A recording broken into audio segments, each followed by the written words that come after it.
días. Buenos días.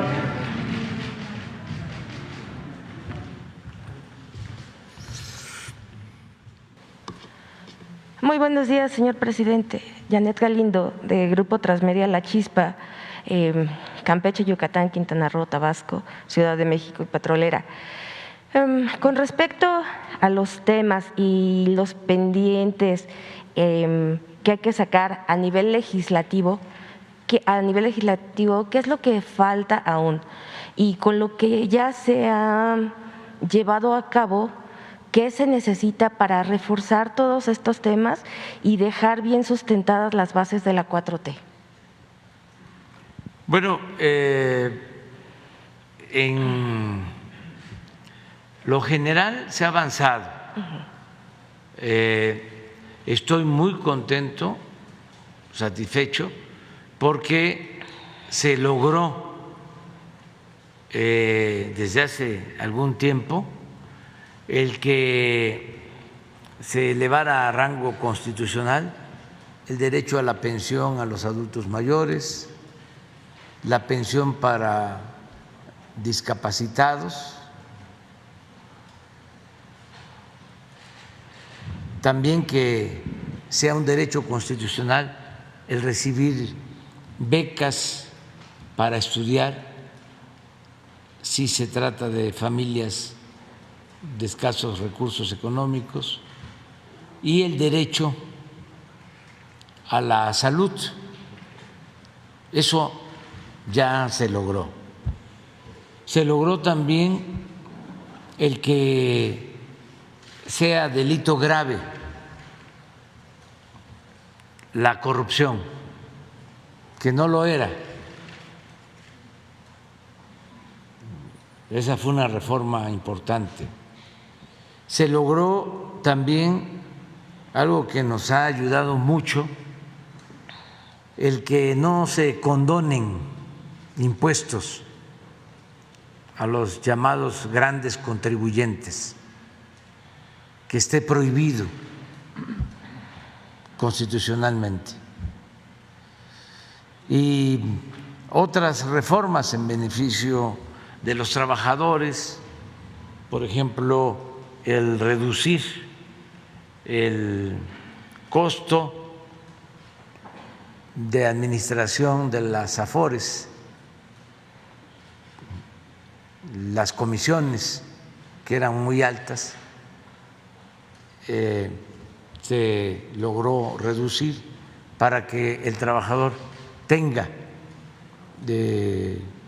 más beneficios y pueda al retirarse tener una pensión justa, porque las reformas que se hicieron en el periodo neoliberal no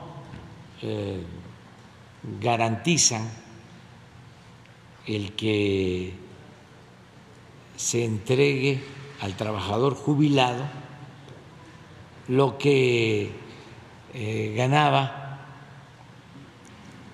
mientras estaba laborando. Fueron reformas antipopulares, yo les diría perversas, para que un trabajador al jubilarse recibiera del 30% de su salario vigente mientras laboraba, cuando mucho el 50%. Entonces ya se hizo una reforma con ese propósito, bajar las comisiones, y también por un acuerdo con el sector privado se resolvió aumentar las cuotas de jubilación para enmendar esta situación heredada. También se lograron reformas para que los trabajadores tengan derecho al reparto de utilidades. Existía en la Constitución, en las leyes, el derecho al reparto de utilidades, pero en la práctica no se ejercía. Ahora, si no me equivoco, del 20 al 21 por esa reforma, hubo un incremento en el reparto de utilidades a los trabajadores de 100,000 millones de pesos. Entonces, se ha avanzado en algunas reformas, se ha podido también rescatar a Pemex, rescatar a la Comisión Federal de Electricidad con una legislación de no privatizadora. Sin embargo, hay un bloqueo ahora permanente de los legisladores del conservadurismo y ya es muy difícil hacer una reforma constitucional porque se requieren 2/3 partes de los votos para hacer una reforma constitucional. También una reforma constitucional que se logró es de que no se permitía que el Ejército y la Marina participaran en tareas de seguridad pública. Se logró que se permita el apoyo de seguridad pública y de la Marina. Sin embargo, hay una fecha límite porque no fue en definitivo, hay un transitorio en la Constitución en el que se tiene que hacer una revisión, se termina el tiempo en marzo, en abril del 24. Entonces, por eso estamos también planteando una reforma constitucional con el propósito de que la Guardia Nacional dependa de la Secretaría de la Defensa y que continúe participando en labores de seguridad pública tanto la Marina como el Ejército. Hay oposición, pero nosotros vamos a seguir insistiendo. ¿Qué otra cosa nos falta? Bueno, pues la reforma electoral, porque no hay garantías de imparcialidad en los organismos actuales, ni en el INE ni en el Tribunal Electoral. Son organismos que en su mayoría están integrados por personas, mujeres y hombres, que no tienen realmente vocación democrática.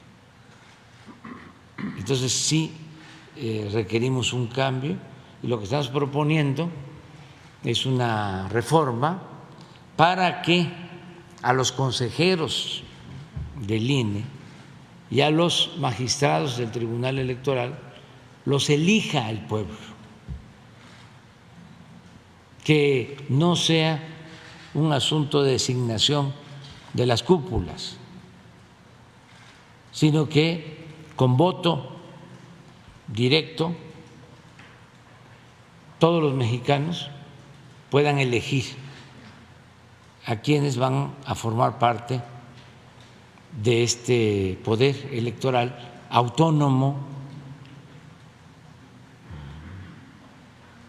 que nos dé garantías a todos de que se va a respetar el voto, de que ya no va a haber fraudes electorales, todo lo que sucedía y sigue pasando porque los organismos electorales se hacen de la vista gorda o actúan de manera tendenciosa, protegen a los del bloque conservador, que fueron los que los pusieron ahí, y solo sancionan a quienes no ven con buenos ojos. Entonces, esa es una reforma. También implica reducir el presupuesto de partidos, reducir el número de legisladores, porque son muchos, reducir los gastos del Instituto Electoral, del Tribunal Electoral, porque es de los institutos más costosos, si no es que es el que más recursos consume en el mundo, porque ganan mucho tanto los consejeros como los magistrados, y es muy grande el aparato burocrático, y además, que eso es lo peor, no dan confianza, no transmiten confianza. Y esto es parte de la historia antidemocrática de México y queremos corregirlo. Queremos que se establezca un auténtico, un verdadero sistema democrático y que se actúe con rectitud y se impida, se destierre para siempre el fraude electoral. Esas son las propuestas que tenemos. Lo de horario de verano, que eso ya se envió, y posiblemente algo que tenga que ver con el manejo del agua hacia adelante, porque sí, ya tenemos que poner orden en el caos, en todo lo que tiene que ver con las concesiones, los permisos de agua, porque ya no se tiene este recurso en el país, en algunas regiones, y se sigue, por corrupción, se sigue entregando concesiones donde ya no se tiene el agua suficiente para los consumidores, para el consumo doméstico, que debe ser lo principal, es un derecho humano, el derecho al agua. Y bueno, hablando de la participación del pueblo, también, y en otro tema, ayer se concluyó una reunión, un foro que se llevó a cabo por parte en el tramo 5 del Tren Maya, donde igual se hizo una consulta, y en este foro pues Semarnat refrenda su compromiso de apoyar, y por esto dieron facilidades a la participación a todas las dudas que se tenían con respecto al tramo 5 del Tren Maya.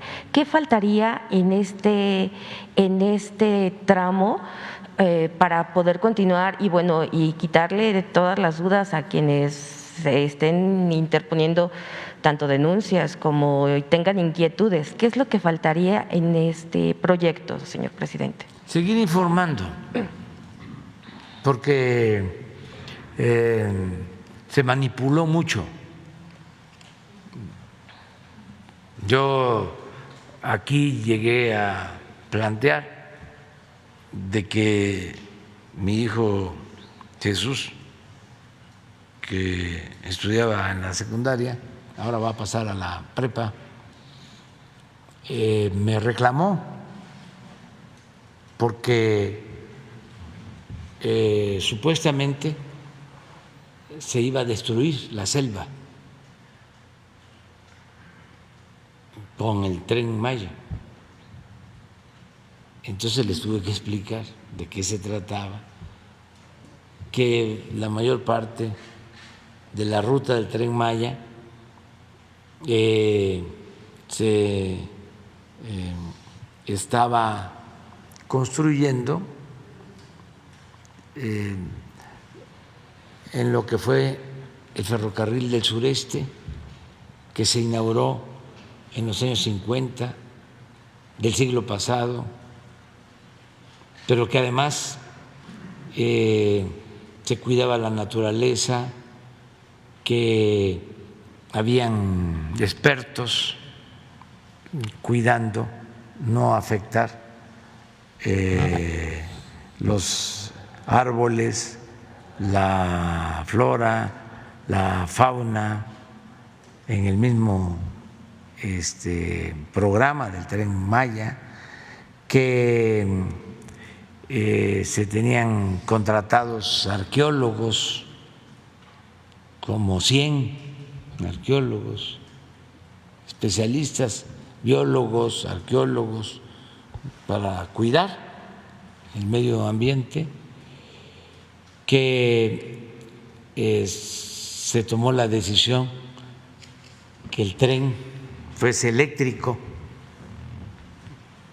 para no contaminar. Estuvimos informando mucho y sin embargo pues hubo una campaña como la que se desató cuando se decidió cancelar el aeropuerto de Texcoco y construir el aeropuerto Felipe Ángeles, porque habían intereses de por medio. Lo mismo en el caso del Tren Maya,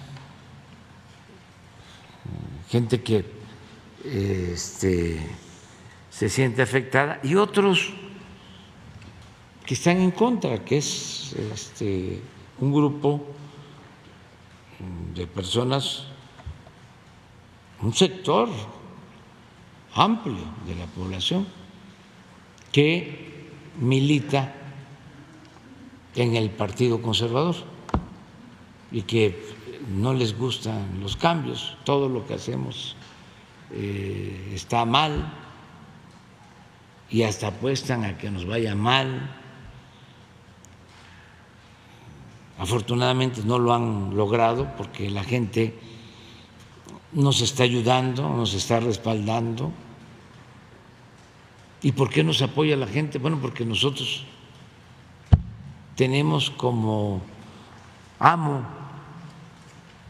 como único amo, al pueblo de México. Ya no es como antes, que los que mandaban eran los de arriba, la cúpula, los potentados, los que tenían influencia porque pertenecían a el grupo de intelectuales orgánicos vinculados al poder, todos los que le servían al régimen para callar o aplaudir. Lo mismo los medios de información, pero no es afortunadamente todo el pueblo. Ayer se dio a conocer el resultado de la encuesta semanal que hace un organismo de consulta de Estados Unidos, que ya lleva tiempo llevando a cabo esta encuesta acerca de lo que opinan los habitantes de los países sobre sus gobernantes. Y de una semana a otra, en el caso de nosotros, subimos 4 puntos. Incluso estaba en primer lugar, ha estado siempre en primer lugar, Modi de la India, y me llevaba la semana pasada 10 puntos de ventaja y ahora ya solo son 5 o 6. 5.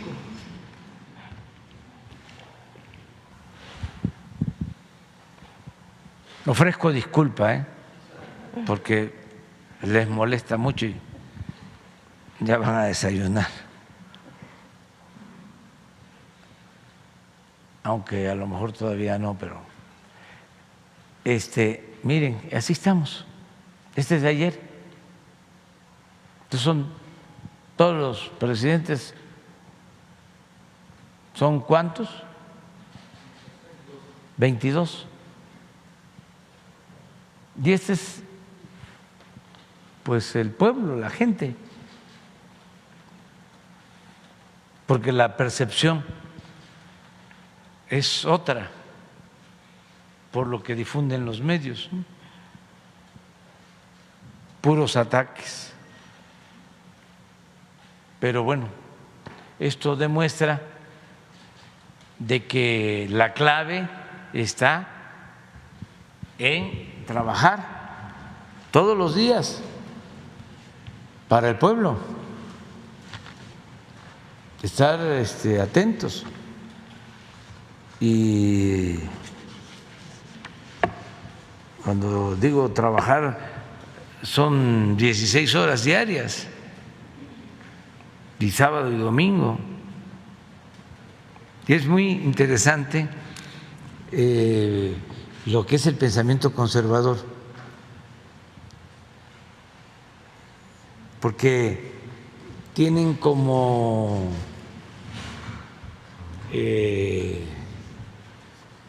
frases hechas, ¿no?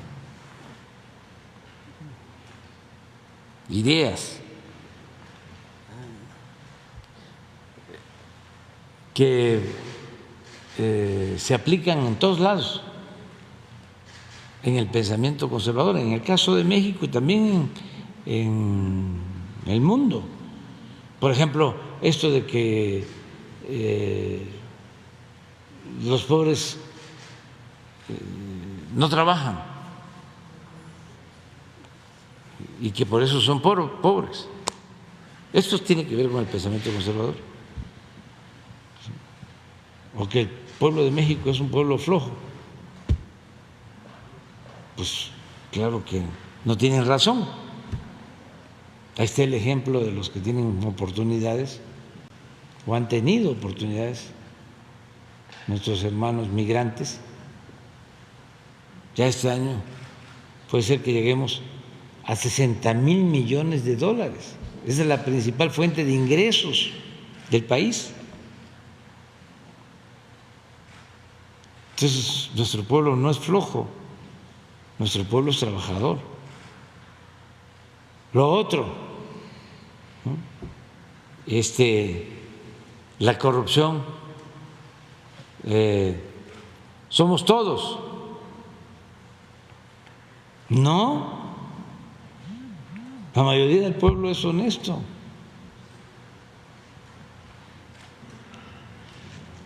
Y así, ¿no?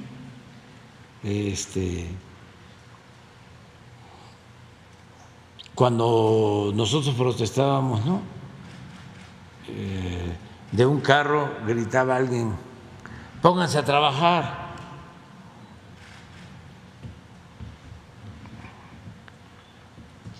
¿Qué creen que me gritan a mí? A veces. O ponen en las redes sociales: ya ponte a trabajar.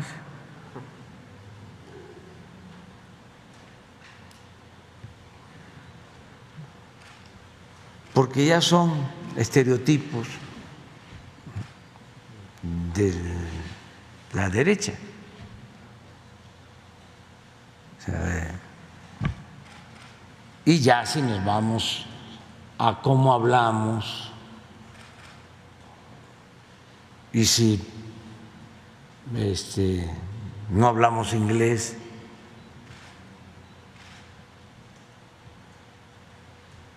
¿no tendrás grabado un poema de Nicolás Guillén? Tú no hablas inglés. A lo mejor vamos a escuchar.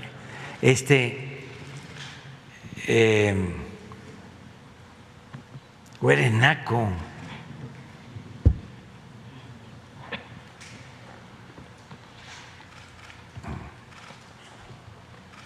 o debes civilizarte.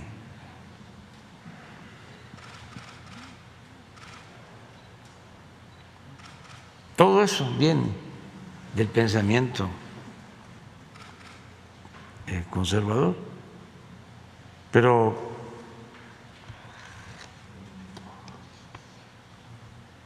¿se puede? A ver.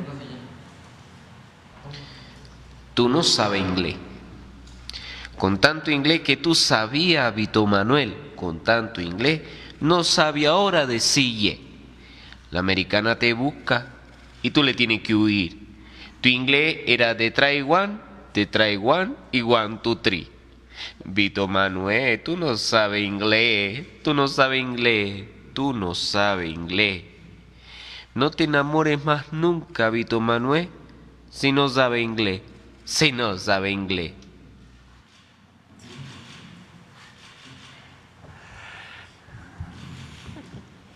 Señor presidente, nada más una duda.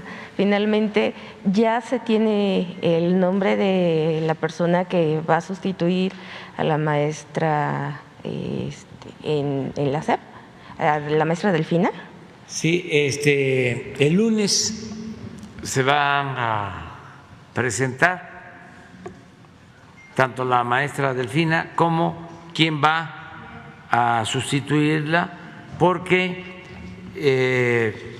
inician las clases en algunas escuelas este lunes que viene, y el lunes creo que 29 ya es este lunes que viene hay clases para nivel medio superior, se inicia, y el 29 ya es el reinicio a clases en general para el nivel básico.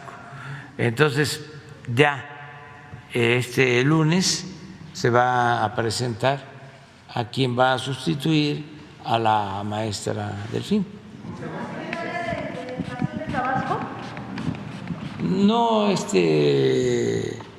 No, no vamos a decirlo todavía. El lunes vamos a tener aquí una ceremonia porque lo amerita el momento, el lunes. Solo les puedo adelantar que va a ser mujer. Con experiencia, sí. Bueno, entonces seguimos adelante. ¿Sí? Muy buenos días, presidente. Jorge Díaz, de Ensenada, Baja California, de Canal 73 NR. Saludos a todos. Mire, traigo aquí, ya nos hemos visto allá en Tijuana o en Ensenada, los pescadores integrantes de las empresas de origen indígena, Pesquera Lacandones del Pacífico SADCB y Pesquera Normex, y algunas cooperativas, todos ellos de Ensenada, le solicitan encarecidamente su apoyo para obtener los permisos de pesca comercial para atuneros, y me refiero a atún aleta azul, que le ha sido negado en el caso de Pesquera Lacandones del Pacífico y Pesquera Normex desde febrero de 2015, que les fueron negados con base a la política neoliberal de desarrollo económico vigente en ese tiempo. Aquí tengo la solicitud de 2015. En diciembre del 2018, el gobierno que usted dignamente preside decidió desechar la política neoliberal, y con esa confianza, entre enero y mayo del 2020, las dos empresas volvieron a solicitar los permisos, y las otras 6 cooperativas igual lo solicitaron por primera vez. A la fecha, todos continúan esperando que les expidan y entreguen los permisos para poder trabajar la pesca de atún aleta azul. Solicitan su apoyo porque desde 2015, como lo dije, INAPESCA como CONAPESCA, acatando sistemáticamente la política neoliberal, ha negado los permisos, y pareciera que hasta hoy sigue vigente esa política con el fin de continuar protegiendo los intereses del duopolio que existe en Baja California, formado por las empresas Baja Aqua Farms y Cervax Blue SADCB, que pescan y comercializan el 100% de las 3.824 toneladas asignadas a México por la Comisión Interamericana de Atún Tropical, el CIAT, para este año 2022, sin permitir que los pescadores tradicionales del pueblo participen pescando solo el 15% de esas 3.824. No representan una competencia desleal esta solicitud de estos pescadores. Y en un documento con la fundamentación administrativa, jurídica y técnica que consideran lo puede ayudar para acordar, expedir los permisos solicitados. Ya este tema lo hemos tocado en otras ocasiones. Y pareciera que con APESCA y INAPESCA pues prácticamente no lo escuchan, no escuchan a la sociedad, no escuchan a los pescadores, y ya hice entrega de estos documentos en ese sentido. También comentarle que hay dependencias, de hecho ya hay escobas nuevas, porque usted ha comentado en la semana de barrer la corrupción, y hay escobas nuevas para barrer la corrupción de la mitad para abajo. Le voy a poner ejemplos. Por ejemplo, Profeco allá protege a una empresa de gas Silsa, la empresa que prácticamente vende el gas como quiere y las cantidades que ellos quieren. Entonces, en ese tipo de situaciones, eso es lo que le quiero comentar. Otro tema que tiene que ver con el agua que se ha dicho aquí. En una ocasión yo entrevisté a la gobernadora Marina del Pilar y le preguntaba acerca de qué le hacía falta a Baja California en el tema del agua, y me dijo, hace falta infraestructura en que se tengan que asignar recursos, porque el ejemplo es el acueducto Morelos, que parece una regadera o una coladera. Cada vez hay sistemáticamente fugas, y en Ensenada y la zona costa pues se afecta esta parte, ¿no? Entonces, eso es lo que me comentaba y me daba respuesta a la gobernadora. Otro de los temas en San Quintín, el tema de la salud. Hubo una remodelación allá cuando usted estuvo en campaña, pero hace falta, pues ahora sí, especialistas, la tenencia de la tierra y lo del tema del agua. Y en el ISSSTE, le voy a comentar algo muy importante que seguido me llega a mí este tipo de reportes, porque el medio es de eso, de darle la voz al ciudadano.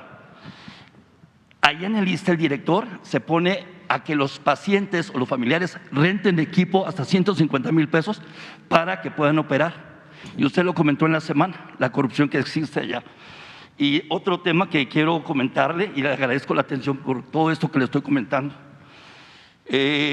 Lo de los autos de chocolate, recuerdo bien el 13 de noviembre, su cumpleaños, que hablábamos de esto de la elección y que fue a Ensenada y hizo la firma o presentó la firma.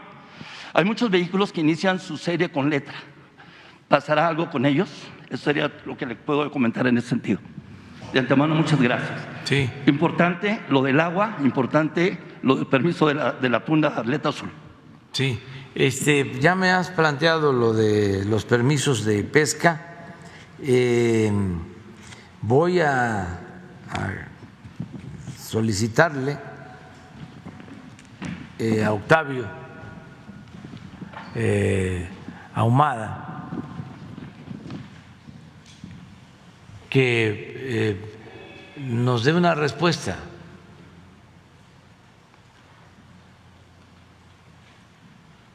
Octavio Almada. Sí, que nos dé una respuesta. Yo voy a ir a Tijuana, voy a estar en una semana, incluso la reunión de seguridad y la mañanera la vamos a llevar a cabo en Tijuana. Ahí te vamos a dar una respuesta. Estás invitado. Le agradezco la atención. Aquí tengo el documento incluso. Sí, nos dejas nada más los documentos. Sí. Lo del agua ya me lo planteó la gobernadora antier, que estuvo aquí. Y pues es una demanda nacional, lo del agua. Acabo de estar en Manzanillo y construyeron un acueducto desde hace muchos años de Armería a Manzanillo. Ya está igual como el que tú mencionas, ya es una coladera, está totalmente abandonado y hay el riesgo de que se quede Manzanillo sin agua. Entonces se está atendiendo.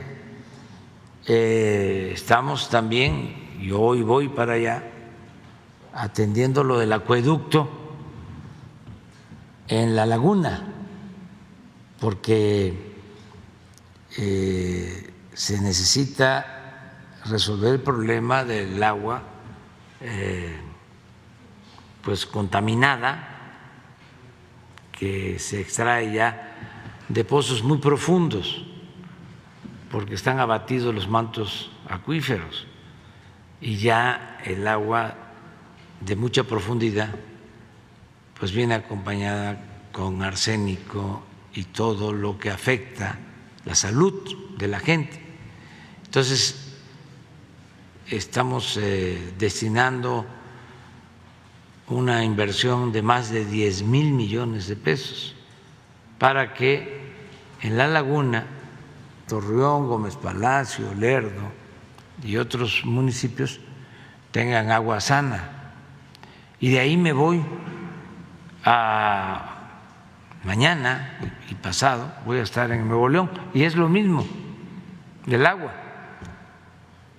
Ahí es la construcción también de un acueducto de alrededor de 10,000 millones de pesos, 100 kilómetros, es de la presa del Cuchillo. Ya hay un acueducto, pero no es suficiente, y con ese acueducto podemos garantizar que no falte el agua en Monterrey, en la zona conurbada, durante 10, 15 años. Pero también todo esto que se está haciendo pues va a requerir que haya un ordenamiento para no seguir entregando concesiones de agua sin tomar en cuenta de que no tenemos ya en algunas regiones agua suficiente y que hay que darle la prioridad, la preferencia a la gente. Allá en tu estado querían hacer una empresa de cerveza y estaban entregando el agua hasta del uso doméstico de Mexicali, más que la gente pues no lo permitió. Y también la empresa Constellation, los dueños, y lo tengo que reconocer y agradecerles,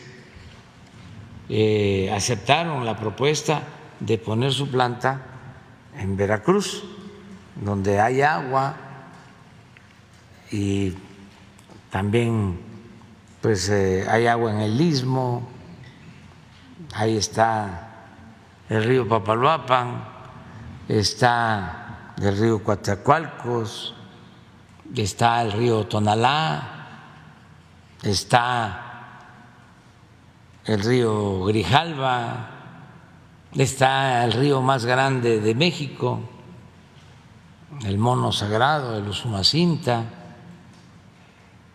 Allá hay agua. Entonces, ya no estar solo orientando el crecimiento hacia regiones en donde no hay agua, que es un recurso vital, fundamental. Incluso, presidente, ahí con agua, en el Valle de Guadalupe, hay empresas que se están robando el agua, le están dando más preferencia. Y sí, lo que decía de la escoba, de barrer la corrupción, igual lo de Profeco con esta empresa de gas Ilsa, es importante esa parte, porque Ensenada y las delegaciones pues se ven afectados por eso, por la falta de una transparencia por parte de las dependencias. Eso es lo que le quiero comentar. Sí, te vamos a dar respuesta ahora, el día viernes, o sea, en 8 días, a tus planteamientos. Gracias. Muy bien. ¿Quién sigue? Gracias. Presidente, preguntarle, hoy en el Diario de la Razón, Jorge Chaparro del Diario de la Razón, hoy en La Razón publicamos una nota respecto de que se modificó el uso de suelo en la mina El Pinabete. en 2019. Fue un cabildo panista, pero también fue un cabildo integrado por Morena y por Movimiento Ciudadano y por partidos políticos locales. Lo que quiero decirle es que los mineros son carne de cañón de todos los políticos. Hay senadores importantes de Morena, hay líderes sindicales de Morena metidos en esto, pero también hay políticos del PRI, del PAN, del PRD, de cualquier espacio. Sin embargo, los mineros siguen siendo pues carne de cañón, nadie hace nada por ellos. La Secretaría del Trabajo, ¿tiene usted reporte si hizo revisiones a estas minas? La Secretaría de Economía, ¿tiene usted reportes si revisó el funcionamiento de estas minas, si revisa el funcionamiento de estas minas? Porque son muy comunes en la zona. Preguntarle esto primero, presidente. Sí, tengo el informe. La mina fue concesionada en el 2003, en el gobierno de Fox, y fue una concesión por 50 años.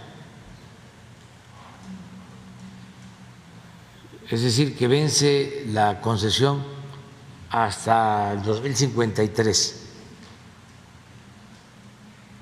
Y eso es poco, porque en el periodo neoliberal dieron concesiones hasta de 100 años. Los ferrocarriles 50, 70 años, todavía antes de que iniciáramos nosotros en el gobierno, antes de entrar al gobierno, ampliaron la concesión del puerto de Veracruz a 100 años, un siglo. Ya aclaré de que nosotros no hemos entregado ninguna concesión desde que estoy como presidente. También para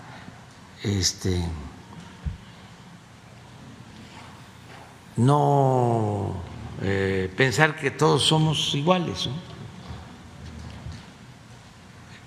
En el caso de esta mina en particular, sí se hacen inspecciones de manera muy extraña, según el informe que me presentaron. Una vez que sucedió el accidente, fueron a inscribir a los trabajadores al Seguro Social. Seguramente, pues, si es cierto, pues es un plan con maña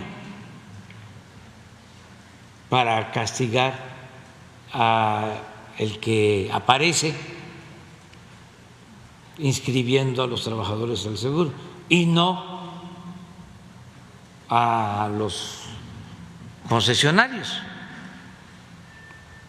porque tienes razón, en toda esa región ha habido pues mucha corrupción, es lo que ha imperado, la corrupción, cacicazgos y con mucha influencia política, gobernadores caciques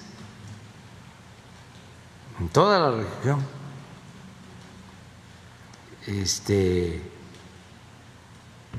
y empresarios también corruptos, vinculados a políticos. Uno de los empresarios más famosos de ahí, de esa región, le prestaba el avión a un gobernador. No me pidan que yo haga la investigación, o sea, ustedes son mirones profesionales. Pero bueno, así, ese era el nivel de contubernio. Los sindicatos y también los intereses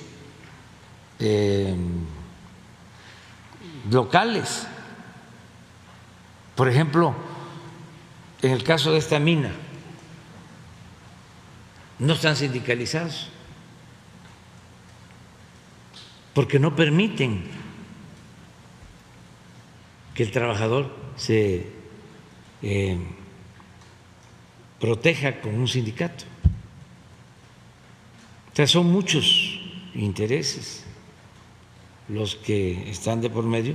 Nosotros vamos a actuar, le hemos estado pidiendo a la Fiscalía que actúe con rigor, que no hay impunidad,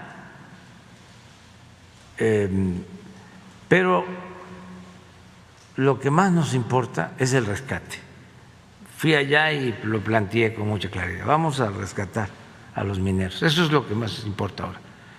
Y en paralelo se ve la parte judicial, los responsables, y luego no dejar en el desamparo a los familiares, pero eso es lo que estamos llevando a cabo. Presidente, sin embargo, la Fiscalía va a imputar a un jovencito de no más de 30 años, que es vecino de la zona y que se presentó como dueño. Él no es el dueño. Eso es probable que sea lo que yo estoy aquí sosteniendo, de que a él lo hayan utilizado para inscribir a los trabajadores, ¿sí?, al seguro. A lo mejor ese es el antecedente que están utilizando, pero pues para eso son estos diálogos circulares, ¿no? Pero la Fiscalía ya lo va a vincular. Sí, pero no se cierra la investigación, no se cierra, ¿sí? Y no hay impunidad para nadie.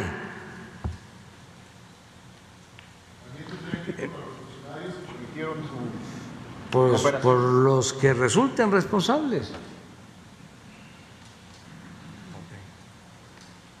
No hay impunidad para nadie. Y puede ser, ¿no?, que quieran hacer, que quieran maniobrar de esa forma, pero pues ya tú aquí lo estás denunciando, yo coincido contigo y a lo mejor vamos a coincidir otros, o la gente de allá sabe bien qué pasa, qué sucede, quiénes son los que están detrás, ¿no?, de todos estos asuntos irregulares, todas estas minas que se explotan de manera clandestina, aunque tengan concesión, no avisan, no hay por eso supervisión de autoridades. O sea, hay que investigar bien a fondo, pero ahora el rescate, básicamente. Presidente, en otro tema, nos había prometido que vendrían a explicarnos el fraude en Segalmex. Han pasado ya un par de semanas y no hemos visto Pues acá lo al hacemos, secretario de la Función Pública. Hemos estado, no tenemos fecha, lo hacemos la semana que viene. Le pedimos al secretario de la Función Pública que nos los explique, o sea, sobre el fraude y qué se ha hecho, y las denuncias que se han presentado y desde cuándo, porque se actuó de inmediato.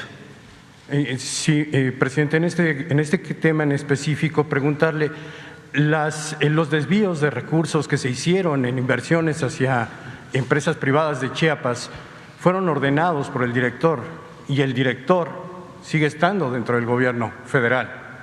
Sí, pero eso hay que esperar a que nos explique el secretario si existe de parte de él responsabilidad.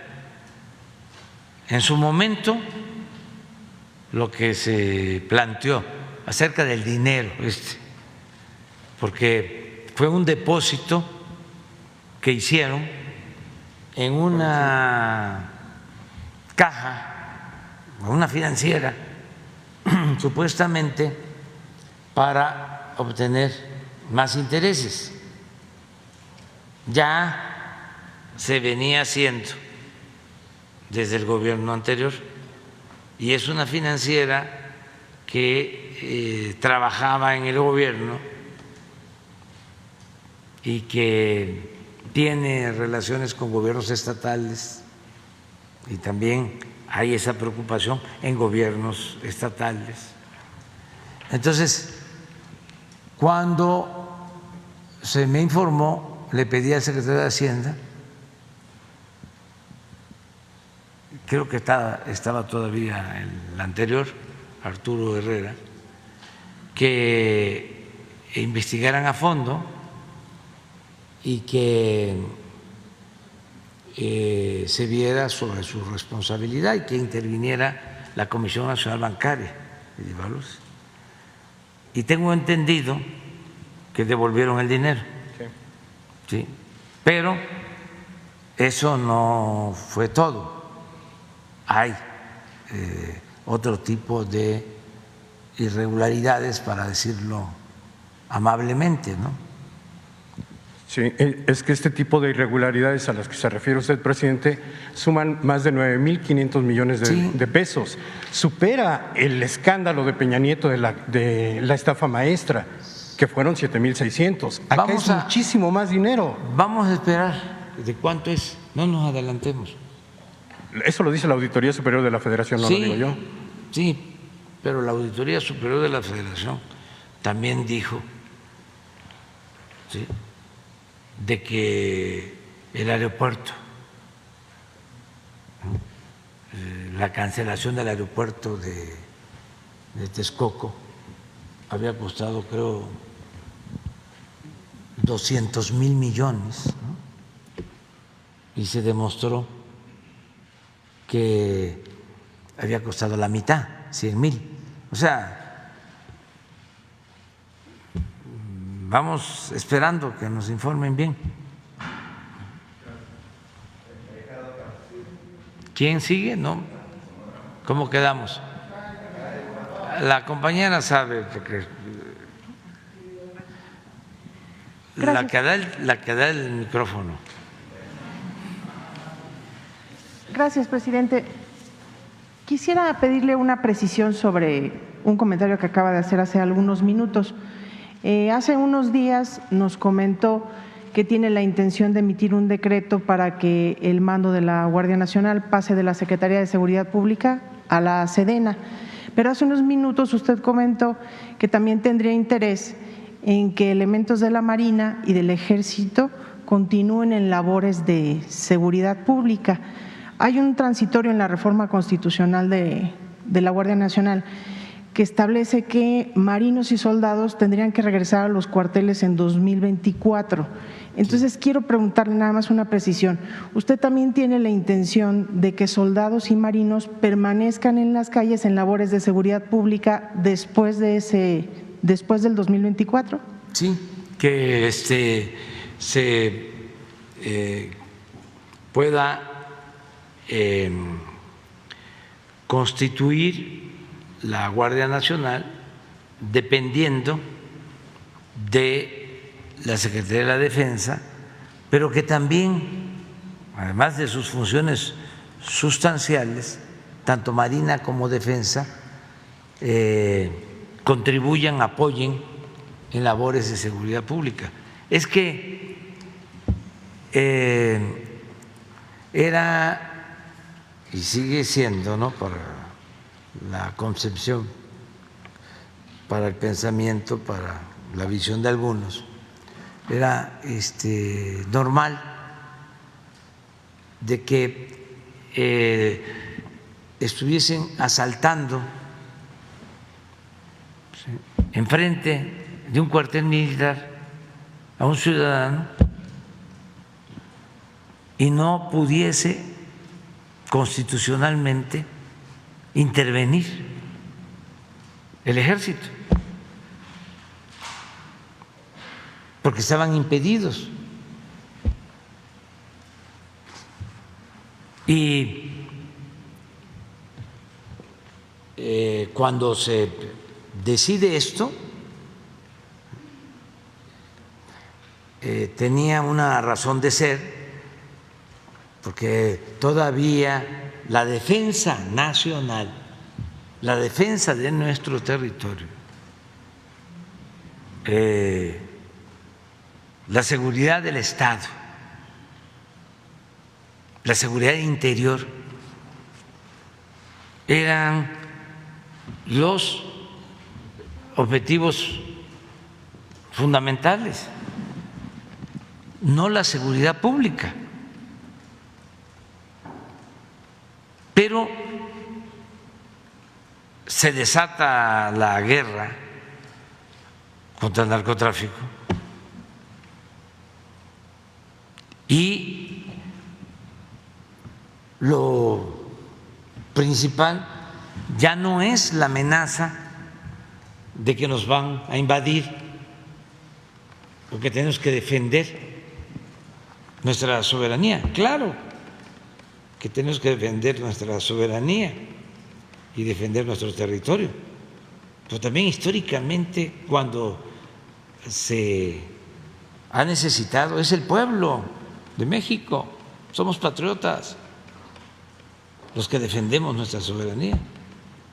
Pero en este caso el principal problema era la protección de los mexicanos, la seguridad pública. Y habían dos cosas, una legal,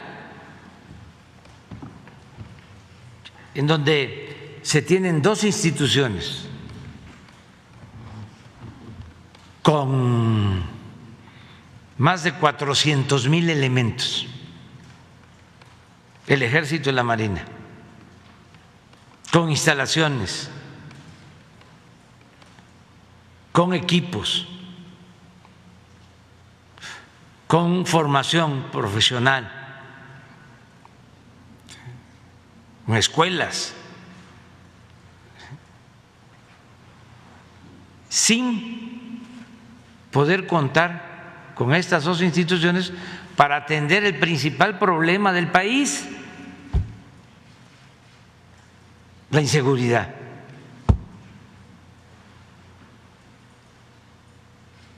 Porque la Constitución no lo permitía.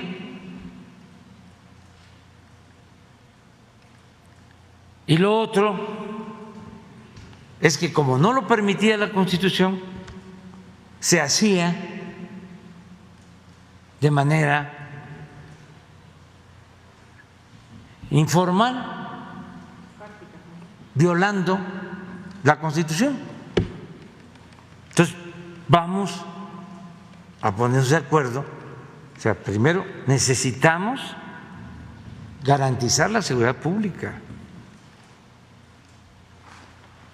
Es lo más importante. Pues por eso todas las mañanas nos dedicamos al tema, que se agravó por las razones que ya sabemos, y vamos avanzando por nuestra perseverancia y por no permitir la corrupción y por no permitir la impunidad y por atender las causas,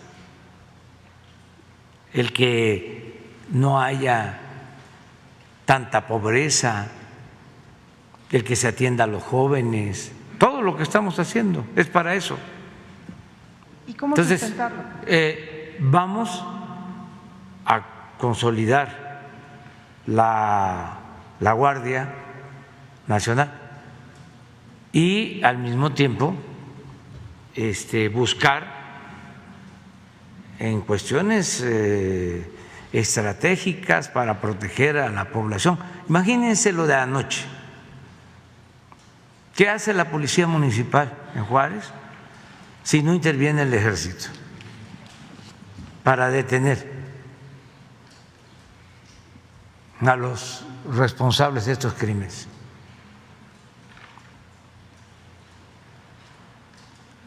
Entonces, se necesita, se presenta el motín en el reclusorio, pues se puede decir, es un asunto del Estado, no es asunto nuestro, no es del Fuero Federal. ¿Para qué intervenimos? Bueno, ¿y cómo resuelven con los custodios un enfrentamiento de bandas al interior de un reclusorio cuando hay enfrentamientos con armas de fuego, pues se requiere que intervenga el ejército. ¿Y cómo darle soporte a esa decisión de dejar Hay que a las pensar Fuerzas Armadas bien, en las calles? hay que prolongar más el mandato, lo que establece el transitorio. ¿Con una reforma constitucional? ¿Una reforma legal Sí, o un decreto? Una ¿Qué? reforma constitucional, eso es lo ideal, pero tenemos nosotros que buscarle la forma porque nos están bloqueando. O sea, en vez de ayudar, hay la intención de que no podamos hacer nada y no les importa pues que se trata de asuntos que tienen que ver con la seguridad. No podemos politizar eso. Lo entendieron al principio, cuando mandé la iniciativa para la creación de la Guardia Nacional y cuando se estableció este transitorio. Fue casi por unanimidad que se aprobó. Pero ahora, como vienen las elecciones y quieren ponernos obstáculos, ya es parte pues de una política. Ojalá y cambien de modo de parecer y de actitud, pero si no cambian ellos, pues nosotros tenemos que buscar la forma, porque imagínense todo el esfuerzo que se está haciendo. Ya la Guardia Nacional pues es una institución de 115,000 elementos. Nunca se había logrado en tan poco tiempo crear una corporación así, acreditada por la gente, 70-75% de aceptación en el pueblo. Pero, presidente, Tienen más aceptación que lo que tiene el presidente. sí lo comprendo, pero si no logran la reforma constitucional, sería dejar a las Fuerzas Armadas en las calles como lo hicieron Calderón y Peña, sin un sustento en la Carta Magna. No, porque vamos a buscar la manera, ayer hablamos de eso, de hacer reformas a varias leyes, reformas que no sean constitucionales, a leyes secundarias. ¿Sí? Sería por la vía legal, entonces. Sí, siempre por la vía legal. Es lo que hicimos cuando sabíamos de que Iberdrola y los que quieren quedarse con el mercado eléctrico, las empresas extranjeras, no iban a permitir la reforma constitucional en materia eléctrica. Y por eso se presentó la ley de reforma a la ley eléctrica, no reforma constitucional. ¿Qué sucedió? Pues no aprobaron la reforma constitucional, pero la ley eléctrica sí fue aprobada.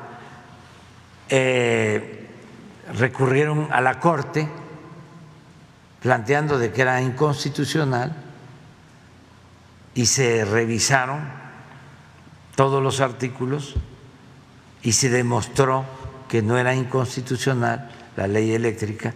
Y esa ley eléctrica aprobada pues nos permitió fortalecer a la Comisión Federal de Electricidad. Claro que están molestísimos, fueron a acusarnos a Washington y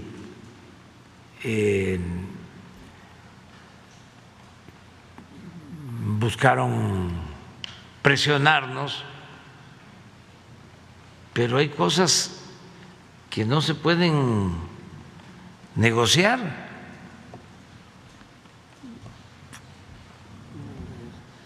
Ellos, su trabajo de ellos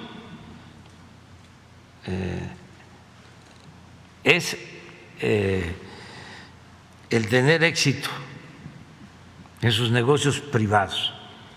El trabajo de nosotros, de los servidores públicos, es tener éxito en los negocios públicos.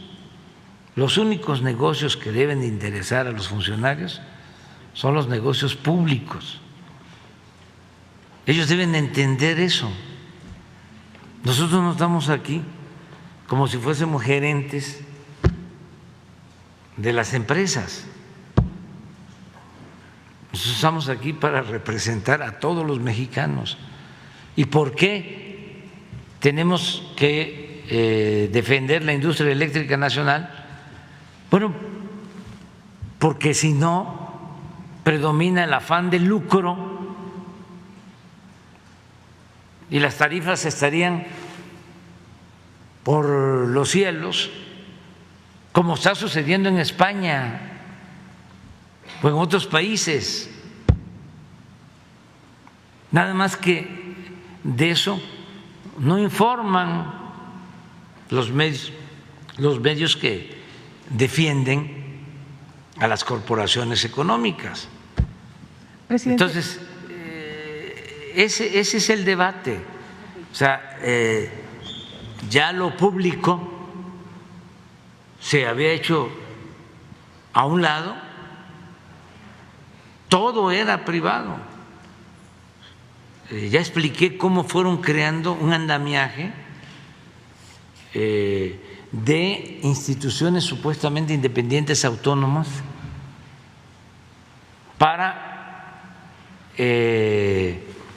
atar de pies y manos a los servidores públicos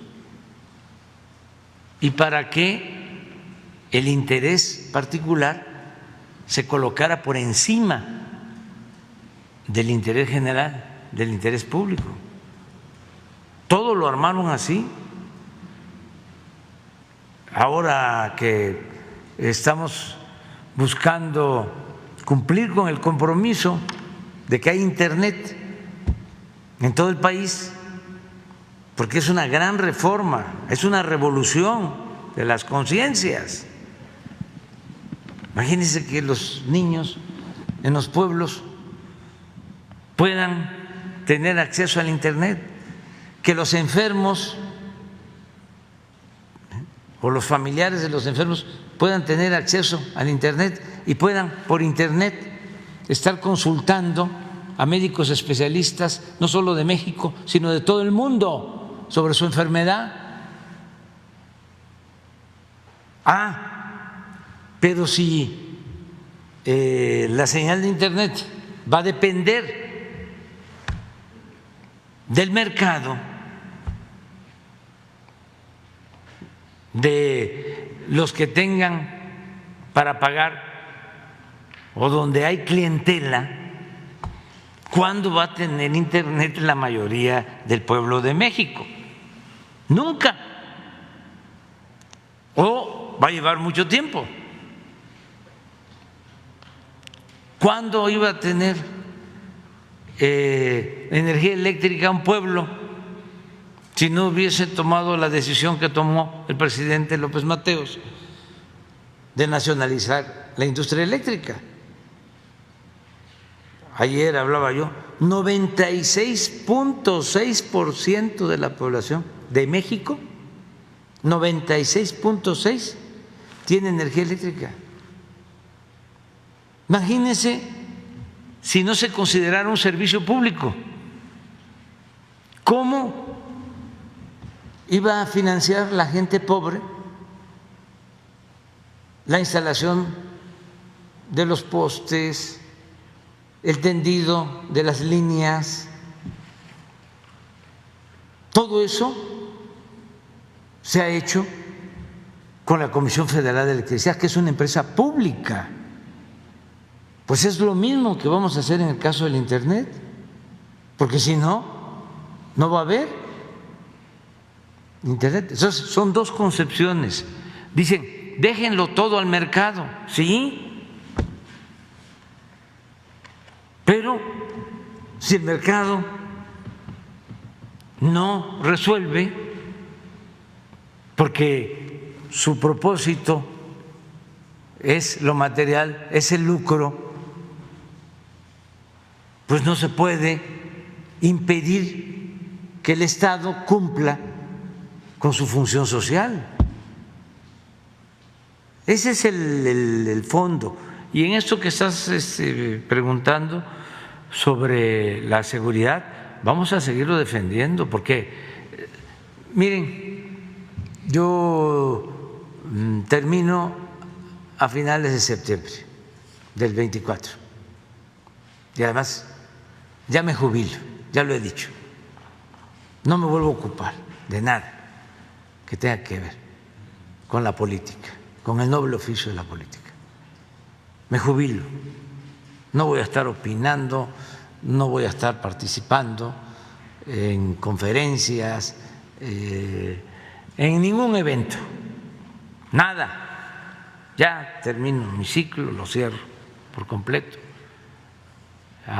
Aporté bastante, considero, y voy a seguir aportando. Por eso me estoy aplicando estos 2 años que me faltan, para que no me quede ningún remordimiento de conciencia de que no ayudé. Podría yo decir, si el transitorio de la Constitución vence en marzo, en abril, yo ya terminé prácticamente unos meses después. Sí, pero no quiero que el día de mañana vuelva a pasar lo que sucedió con la Policía Federal Preventiva, que se corrompió, y aunque yo ya no escuche el radio, ni vea la televisión, ni tenga yo acceso a las redes sociales, esté yo nada más escuchando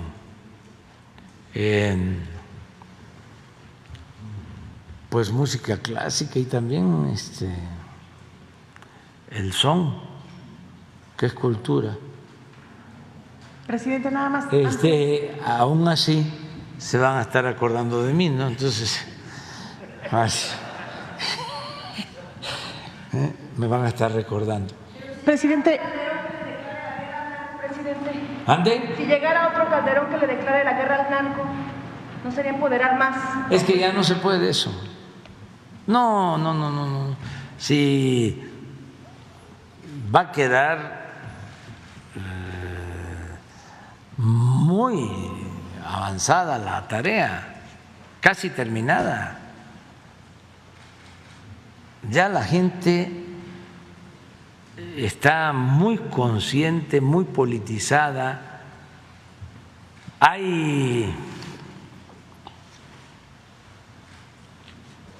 qué hora es que salimos? Ya. Presidente, solamente quería preguntarle Le una voy a cosa. contar. No, ya me voy. Solamente quiero preguntarle. Tengo que salir a las 8:35. Pero, presidente, nada más Si quiero no, no preguntarle llego porque su el opinión, vuelo sale a las 8:55. su opinión del uso Tengo que de un estar allá. helicóptero de la Marina para trasladar a la mascota del Hoy equipo me Olmecas. informó el almirante. Yo creo que más tarde van a informar sobre este asunto. No, pero